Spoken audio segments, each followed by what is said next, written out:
Thinking used car? Finally, there's a place just for you. Motor Trend Orlando, the all-new used car superstore. All makes, all models, all certified, all at one place. Hundreds of vehicles. Toyota, Honda, Nissan, Ford, Chevy, Lexus. All makes, all models. Prices up to 65% off original MSRP. All Motor Trend certified vehicles. Finally, the name you can trust in used cars. Motor Trend Orlando. Check it out at mtorlando.com or visit our 35,000-foot indoor showroom today. Motor Trend Orlando. Beer, Taino Light Lager has a crisp, refreshing Caribbean-style flavor. Boricua Craft Ale, full-bodied flavor for the true beer drinker. Stop drinking beer water. Taino Craft Light Lager and Boricua Strong Craft Ale. Feel the rhythm and come up to craft beer.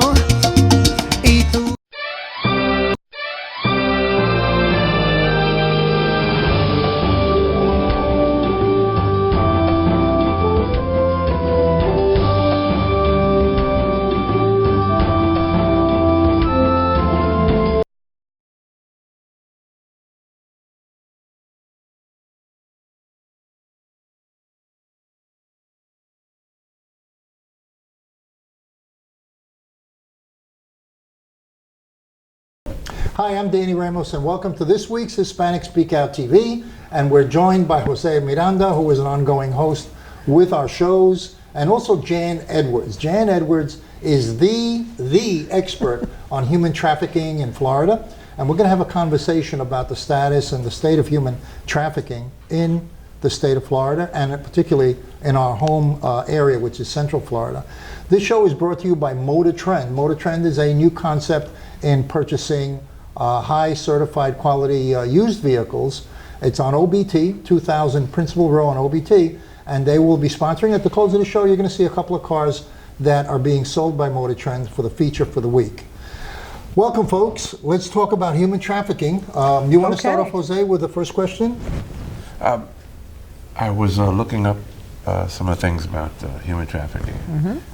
Florida, California, Texas are among the highest places for that to occur. Yes, they are. Why is that? Well, I am a huge fan of having people think.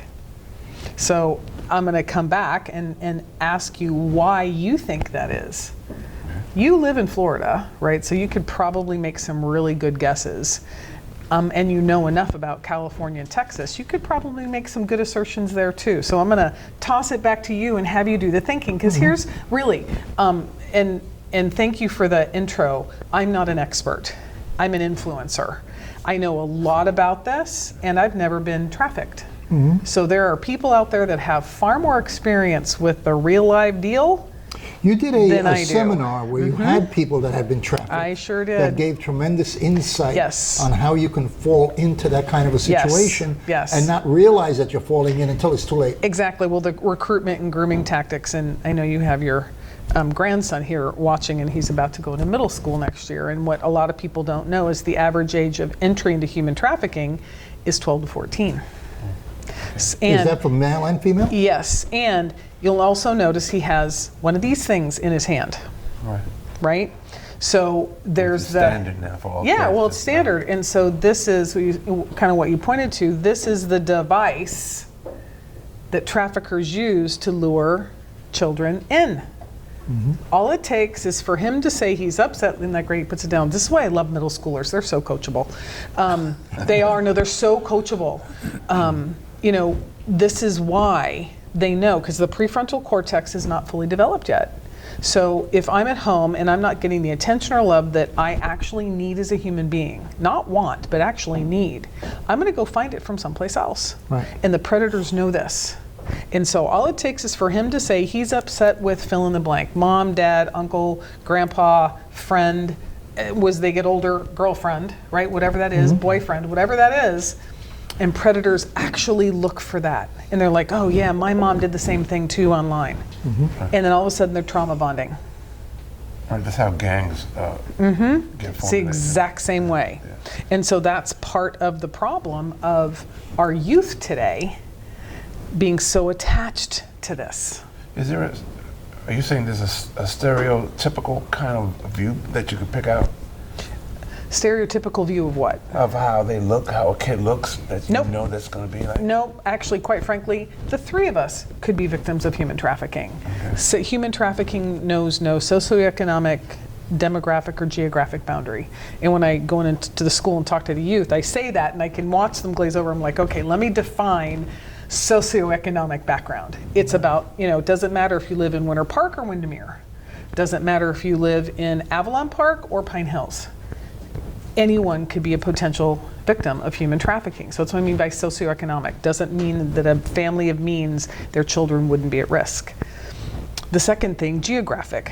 I demonstrated that just a minute ago. Winter Park, Windermere, pretty far apart, 20 miles apart. Yeah. The children are still at risk. Bithlow out to Claremont, same thing. So the vulnerability is psychological, completely psychological, based upon the vulnerability of a child. Yes. And how they're being treated, or they think they're being treated in the home. Remember, the prefrontal cortex isn't developed yet. Mm-hmm. So their decision making isn't fully developed. So all it takes, because mostly who we are when we're going around out in the world is what's happening with us internally. It's our emotions, it's our thoughts, and all it takes is that one moment, and for that kid to go, "Oh, my mom," mm-hmm. and they look for it. Now, they could have made up with their mom 10 minutes later, right? Or made up with their best friend the next day, and that message is still out there on social media. You already exposed yourself. Absolutely. Absolutely. And so I'm going to come back and ask and see if you did the thinking to why California, Texas, and Florida are number 1, 2, and 3 in human trafficking. I would assume, especially with Florida, because of the warm weather and the attraction of more families, you have more opportunity. Just like we have more gangs in this location as well than any place in the United States.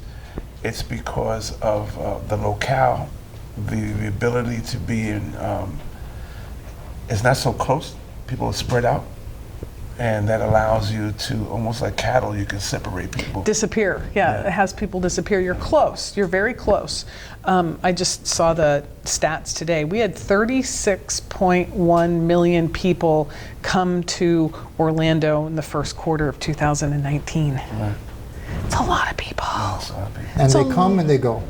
Yep. So the transient nature of art, right, and agriculture. It's like our state's huge in agriculture. Same thing. Okay. Right. So, and if you look at Texas and California, very similar. However, they're much closer to the Mexico border. Right. Right. So there are people coming across the Mexico border, and by population, they're 2 of the largest states in the country. Sure. Right, so that would beg that difference so that's as well. That's almost 2 completely different reasons. Because in Florida, you have the tourist situation, okay, where so does California. People can be sold into prostitution, into all these things. And in California, I would think, because you have such a large number of people wanting to go across the border and then get into the United States and disappear, that's a target, because that's exactly what they wanted to do, is disappear. Absolutely, and it's interesting you say that. We host the Human Trafficking Awareness Film Festival every year in January. This will be our 4th year, and it's the only film festival in the world that focuses specifically on human trafficking. Where's that going to be? It'll be at the Calvary Church in Winter Park on January 25th, Saturday, January 25th. And because I manage the film festival, I'm the film festival director, I'm seeing all the film trailers. Right. There was just a trailer I got today about people crossing from Pakistan into Europe thinking they're going into a better life. And just watching the trailer, it's like, I'm sure it's the exact same thing, people coming up from South America thinking they're coming to a better life, and it doesn't always work out that way, which has people be very vulnerable. And you've got all the families up and down 192. You still have families here from Maria. From Puerto Rico. 100,000, I think. 100,000 people. And we have families from the Bahamas. The news sensationalism talks about tragedies for a couple of news cycles, and it's done. And those people are still dealing, the Bahamian people are still dealing with the tragedy of that horrific hurricane, which leaves them as equally as vulnerable, because all it takes is somebody nice, clean, dressed, going, "Hey, I'm here to help you." When in reality, the backstory and the commitment is, "Oh, I'm here to help me. but I'm going to look really good to see if I can help you. Then I'm going to bring you over here, threaten you with violence or coercion, or I'm going to take your passport, Right. and then you're stuck.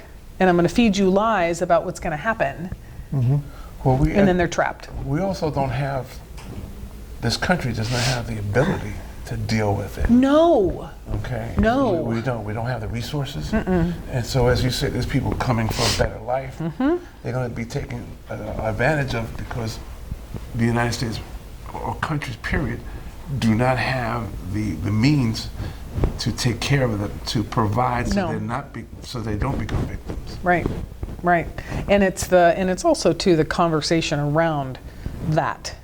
You know, they've been lied to by a coyote. They end up in a detention center. Our detention centers are not designed to hold the hundreds of thousands of people we're getting. We're just not. It's not. Not their fault. Yeah, exactly.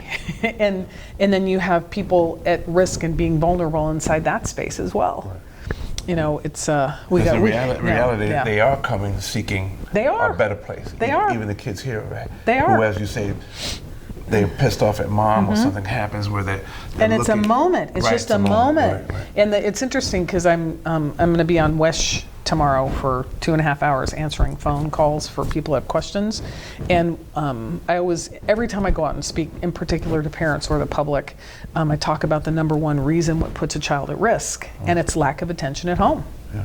It's the number one reason that puts children at risk. You know, so when we go out and we talk to parents, it's like, look, I get your kids say they want Air Jordans. I promise they want you. So leave work a little early, you know, play Parcheesi or Monopoly or some board game once a night. Go out for a walk and count how many squirrels you can see. You know, actually be with your children versus everybody on their phones at dinner. Haven't you seen that? Yes. Everybody on their phones at Even dinner. in restaurants. Yeah, I go interrupt it. I go interrupt it. I have my little postcards. I'm like, hi, your kids are really cute. They're vulnerable. Here, read this. Talk about this at dinner. And then I leave. Well, there's a couple of things in that, because the age gap between our kids and the this generation that doesn't know about the and this phone. thing, oh, Right. So yeah. how do you get the message across to the kid when the head is that in there and you're not in that? Well, that's what actually Paving the Way Foundation does, is we go in and we educate and train kids about human trafficking, what it looks like. We use our film, Trapped in the Trade. It's an award-winning film called Trapped in the Trade, and it shows the intentional recruitment of children by children. How long is that film? It's short, it's 28 minutes. Can we air it? Can we get permission from No. you? How come? No. The film leaves people in a particular space, and I'm Yeah. unwilling to leave people disempowered. Because it drops them and It's then- not gory, it's emotional. Yeah. And then we work our way back Okay. to have people So be it's part of- empowered. it's part of a It's program. whole part of our training program. Okay, okay. Absolutely. And that's, you know, it's so great that the Florida Department of Education actually passed a rule to have human trafficking education be in every single school in the state of Florida, K through 12. It's beautiful. And we're in the process of also passing legislation for that, because rules can be changed.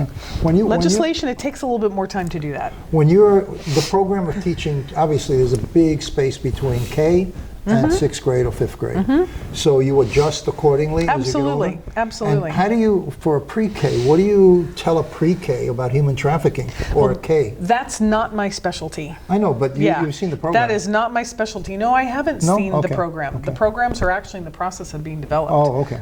And I do have a friend, Jeff Grishmer. He runs Child Rescue Network.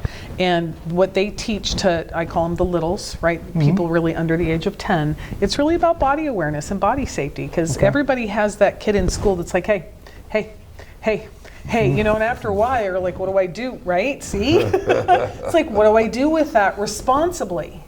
So we talk about the things and steps that children can take to interrupt that without violence, without, you know, all of that. And also to, you know, boundaries, personal boundaries. Okay, we're going to take a break right now. Again, this show is brought to you by Motor Trend, the new concept in almost new vehicles. We're on OBT. So if you're looking for a new vehicle, look up Motor Trend Orlando on the internet, and you're going to see some really, really good deals. Just to give you a little bit of information, when you go into a car dealer, a brand name car dealer, and you buy a brand new car, okay, you can have the same car, save $7,000 on that car, and the car may only have 3,000 miles on it if you buy it used with 3,000 miles. It's not even broken in. So you're paying a lot of extra money, but as soon as you drive out of the dealership, guess what? That value of that car drops at least $7,000 on a new car. Your first year worth of payments, they go to the bank. And we're going to be right back and talk about some more human trafficking with Jan Edwards. Anti-human trafficking. Anti-human trafficking. Thinking used car? Finally, there's a place just for you. Motor Trend Orlando, the all-new used car superstore. All makes, all models, all certified, all at one place. Hundreds of vehicles. Toyota, Honda, Nissan, Ford, Chevy, Lexus. All makes, all models. Prices up to 65% off original MSRP. All Motor Trend certified vehicles. Finally, the name you can trust in used cars. Motor Trend Orlando. Check it out at mtorlando.com or visit our 35,000-foot indoor showroom today. Motor Trend Orlando. Hi, I'm Danny Ramos. Welcome back to Hispanic Speak Out TV, and we're here with Jan Edwards. We're discussing human trafficking, and also with Jose Miranda. So let's talk about Orlando a bit. Let's go back. We're sitting right here on OBT. Some sections of OBT, there's prostitution going on. I've seen it at night when I leave work at 9, 10 o'clock at night. I have been behind some fast food places when you go drive around, literally, and somebody knocks on the window of my car. Yes. Okay. Obviously, they're working the hotels on OBT. Are these women part of an organization most of the time, or are they independent? What is the situation with people that work the street? So I'm gonna, because there's got to be a structure around it. So you know I don't step over stuff, right, Danny? Yeah. So it's not obvious that they're in the hotels. It's not obvious. Yeah. They may be living in tents in the forest behind, right? So. So obvious is not... That's an interesting statement. I want to follow up with that one. Yeah, obvious is not a statement I would use. Yeah. We have this preconceived notion that people that choose to walk the street, because I'm going to say both male and female, right, choose to walk the street as a matter of choice. And I'll follow up that with a question. Okay. I'm not quite sure I know anyone, and we have your nephew here too, that wakes up one morning and goes, gee, I want to grow up and be raped 15 to 25 times a night and be forced to take drugs so I don't remember it. No, that's not exactly. It's a process. That's not someone's future, right? And really, that's not a choice. Now then, there are people that think it's their only choice based on whatever experiences they're having at the moment. There was a young girl here in town years ago her family didn't agree with what she was doing, and she had a son out of wedlock who had special needs, and the medical bills were very expensive, not to mention living and feeding and having someone take care. And so she found an ad in the paper and went to go work at a nightclub. And about a week into the working at the nightclub, nicely dressed man comes in and says, hey, I understand you're having some financial troubles. Would you like to earn some more money? Because all that's happening in here is survival. How do I provide for my child? How do I feed my child? How do I keep a roof over my child? And she's like, sure. Well, she goes down the street to this party. I'm going to use some very frank language, so you might want to put it on mute if your children are watching. They gang raped her. Beat her to within an inch of her life, and she said the last thing she remembers hearing before she passed out was, what are we going to do with the body if she dies? Now, that's not a choice. Let me ask you, was that something in this geographic zone of Central Florida? Sure was. So that was in Central Florida? Sure was. Okay, so that hits home because that's happening within 5 miles of your house. Well, and Orange County has the second highest number of child trafficking cases reported in the state. Number one is Broward and Dade down in South Florida, and then Hillsborough. So, given the nature and how big we are geographically and the socioeconomic disproportionate spaces, our media teaches our children who they are is what they have. And so if they don't get the shoes and they don't have the purse and they don't have the snappy jeans or whatever that is, look at Epstein. That's exactly what Epstein used to recruit those girls. It's exactly what he used. He went into Title I schools, lured them in with gifts and parties and everything that they, ever thought they wanted, used them for sex, and then had them recruit other girls from the same school. Again, the promise of some great future. And if you listen to these women now. Is Epstein was considered a human trafficker? Would you classify him as a human trafficker? That's for the courts to say. He trafficked in people. He provided women. He had an island, By the legal definition, I would say yes, because it takes force, fraud, or coercion. However, in the United States, there's a safe harbor law, and with children under the age of 18, force, fraud, or coercion is not needed, because we assert no child would choose to do that. Right. Now, according to your thing, I'm sorry.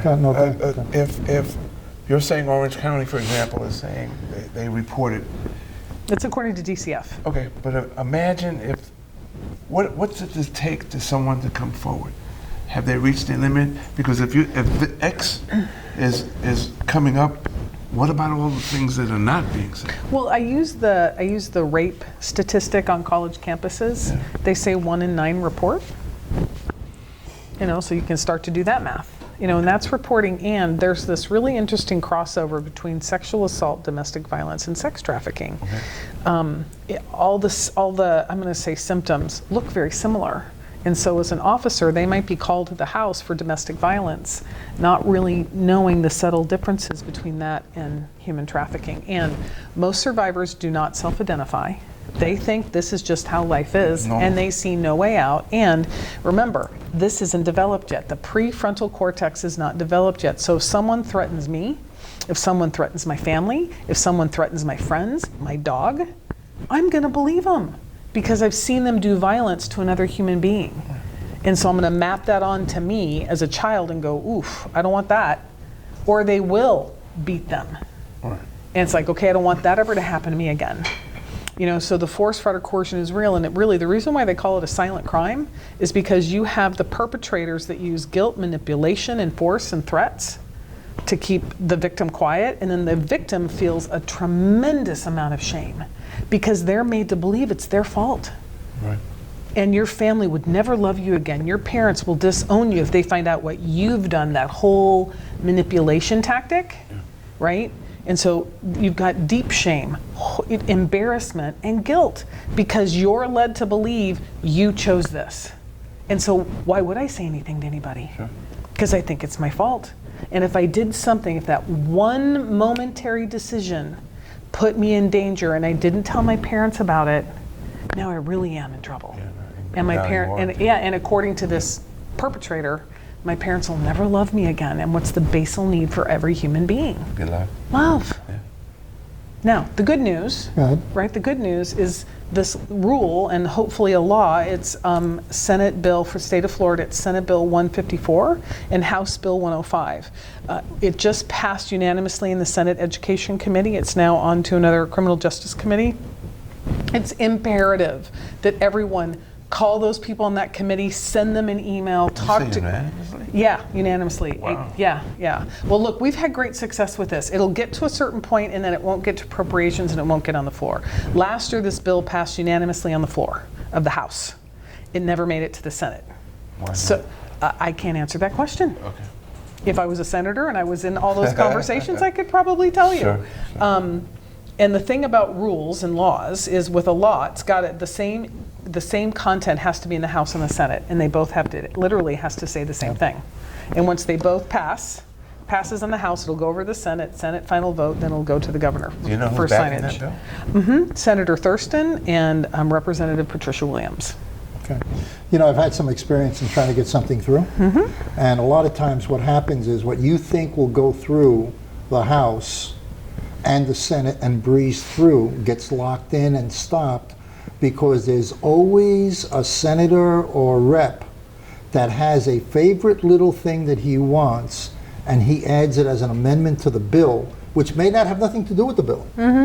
So that it'll ride in. Luckily, this hasn't happened with these bills, Yeah. so I'm very thankful for that. And then at the federal level, we're really blessed that we had 3 state representatives that this was a passion for them. They're now in Washington. So Representative Ross Spano and Representative Greg Stubbe are both working very hard on a couple of different bills. One is HR 4388. And that's to have $75 million put into human trafficking prevention education in the country. And if you do the math, it's about a quarter a kid. So, It's inexpensive. yeah. Sounds like a lot, but it's Well, inexpensive. Yeah, no, it's not enough. Yeah. It's going to cost more than a quarter a child to educate our kids. So, as awesome as It's that the first piece of step. legislation is, it's going to take more money. So Yeah. that's a conversation we're going to have. And then another bill, it's called HOPE for. I'm going to make sure I read it right. It's HOPE for Victims of Human Trafficking Act, and that's to really ensure and protect victims. Because that's the other piece too. In particular in the judicial process, because what happens a lot of times is victims are forced to steal. They're forced to commit crimes from the perpetrator's point of view, and that's what keeps them in that cycle, is they'll go to jail. So now the girls and young boys have a record, but the perpetrator doesn't. Very much similar to So we have to gangs. change the laws to be more restrictive on the people who are. We get the people only have involved. 4 minutes, so I want to hit on law enforcement, like 2 minutes. So Orange County is the biggest one for human trafficking, right? Yes. Orange County. Yes. Is law enforcement being trained, are all officers trained to recognize and react to this? Or is it just a little group of 3 or 4 guys that sometimes are assigned to it? What's your view? Well, you know what, without- we are really lucky we really are lucky in Orlando and Central Florida. First of all, we have what's called MBI, the Metropolitan Bureau of Investigation, and it's made up of every single law enforcement group, and all they do is human trafficking. That's all they do. So we're super lucky to have them. The second thing is the bill that was passed last year, SB 541, includes every single law enforcement officer has to have human trafficking training. And so there's That's for several. Orange County? No, the entire state of Florida. That's terrific. Yeah. So there's several organizations that are working with the state to create that training. And again, super lucky is we've got multiple organizations here in town. We have a very collaborative model. There's about 15 organizations in town. We all know each other. We all work together. We all, if someone has a victim coming in, it sounds like they you have call. so much resources being thrown at this, but yet it's still number 1. Well, no, we really don't have a lot of resources being thrown at this. Proportionately. No, not even. I just say we've got a lot of people that are committed to ending this, that are all in need of resources, financial resources. So are you space saying and the human Orange being County Sheriff's resources. Office is not being financially supported by the state in No, order no, to no, check no, this? no. or- You're stop trying to be controversial. I'm not trying to be controversial. I'm trying to find out so that I can pick up the phone and call. Yeah, no. They're working on that. No, that the law enforcement's they're being taken care of at a state level. So not to worry, they're being trained and educated. It's a bill, it's got passed. They're working on that. Now what I said is we're lucky in that we have 15 organizations like me in this city that work very collaboratively together, not only with each So other what is it and that one with thing law you need enforcement. in order to plug it? What do you need? Money to these 15 organizations? What is it that's missing? Because there's obviously a tremendous Yes, gap. that's a great question. So financial resources is one, locations to house victims is another, and really medical and dental services for victims. Because a lot of times these girls when they're rescued and these boys when they're rescued, they haven't seen a doctor in a decade. Yeah. So they're What about psychological? exactly that too. And we're really lucky. Orange County just put a permanent budget in for our safe house, working with Aspire, United Abolitionists and Aspire work together. We have a 10-bed unit, and it's specifically for adult women that are victims. A 10-bed, one building? One building? No, we have 10 beds. Okay. Yeah. No, but one building. Well, it's not I can't get into too much detail about Okay. that. There's 10 Well, beds. We've run out of time, but it's been a great conversation. Yes. I think the conversation has to go on and on and on and on. It does have to go on and on. Can you hook us up with some people that can come on and be more Sure. specific about certain areas? Yes. Okay. And Yes, I'm the education this is- person. Okay. So maybe you can hook us up and help Yes. continue the process. Well, specifically help with survivors, because look, Yeah. we're on the front end. we're committed to alter it before it happens. And it's happening right now. So the young men and women in the process and then afterwards, they need support too. You know, and this is, you don't get over being trafficked. Yeah. We just ran out of time. Okay, thank you, Jan. You're welcome. Thanks, Jose. I really appreciate it. Yeah, good This job. is Danny Ramos on Hispanic Speak Out. And don't forget, you need your next car. It's Motor Trend on OBT. Don't forget. We'll see you next week on Hispanic Speak Out TV.